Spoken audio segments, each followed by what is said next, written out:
কবে দল করছে?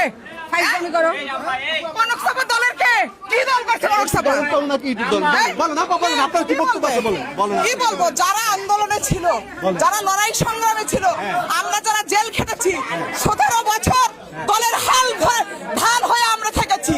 বগুড়ার রাজপথে, ঢাকার রাজপথে ছিলাম। এই সময়টা খুবই বিপদ সংকুল ছিল। আমি আমার জীবন হাতে নিয়ে আমি চলাফেরা করেছি। বিএনপি থেকে কণ্ঠশিল্পী কনক চাপাকে মনোনয়ন দেওয়ায় এক তুলকালাম কাণ্ড ঘটেছে। একাদশ জাতীয় সংসদ নির্বাচনকে কেন্দ্র করে সরগরম হয়ে উঠেছে রাজনৈতিক অঙ্গন। তবে এরই মধ্যে ধানের শীষের প্রার্থী ও জামাতবাদী মহিলা দলের নেত্রী কনক চাপাকে কেন্দ্র করে বিএনপির কেন্দ্রীয় কার্যালয়ের ভেতরে এক নজিরবিহীন উত্তপ্ত পরিস্থিতির সৃষ্টি হয়। আজ নয়াপল্টনে বিএনপির কেন্দ্রীয় কার্যালয়ের মনোনয়ন সংক্রান্ত কাজে গিয়ে অনাকাঙ্ক্ষিত এক পরিস্থিতির সম্মুখীন হন প্রখ্যাত কণ্ঠশিল্পী কনক চাপা। সেখানে উপস্থিত বিএনপির বেশ কয়েকজন তৃণমূল নেতাকর্মী তাকে মনোনয়ন দেওয়ার বিষয়ে তীব্র ক্ষোভ প্রকাশ করেন।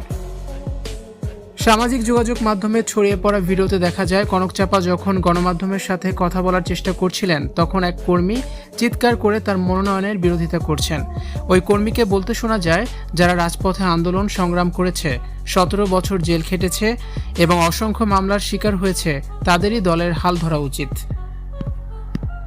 বিক্ষোভকারী ওই কর্মীর দাবি, বগুড়া ও ঢাকার রাজপথে যারা ত্যাগী এবং বারবার কারাভোগ করেছেন তাদের মূল্যায়ন না করে তারকা ইমেজের কাউকে মনোনয়ন দেওয়াটা দলের মাঠ পর্যায়ের নেতাদের জন্য হতাশাজনক। ভিডিওতে এক নারী কর্মীকে অত্যন্ত আবেগপ্রবণ হয়ে নিজের ত্যাগের কথা বলতে দেখা যায়। এ সময় তিনি কনক চাপার উপর মারমুখী হয়ে ওঠেন। পরিস্থিতি বেগতিক দেখে কনক চাপাকে বেশ বিব্রত অবস্থায় পড়তে দেখা যায়। তিনি ধৈর্য ধরে পরিস্থিতি সামাল দেওয়ার চেষ্টা করেন। সেখানে উপস্থিত অন্যান্য নেতাকর্মী এবং গণমাধ্যম কর্মীরা তাকে ঘিরে ধরলে এক পর্যায়ে হট্টগোল আরও বেড়ে যায়। কনক চাপা দীর্ঘদিন ধরে বিএনপির রাজনীতির সাথে সক্রিয়ভাবে জড়িত। দল তাকে বিভিন্ন সময়ে বড় দায়িত্ব দিয়ে সম্মানিতও করেছে।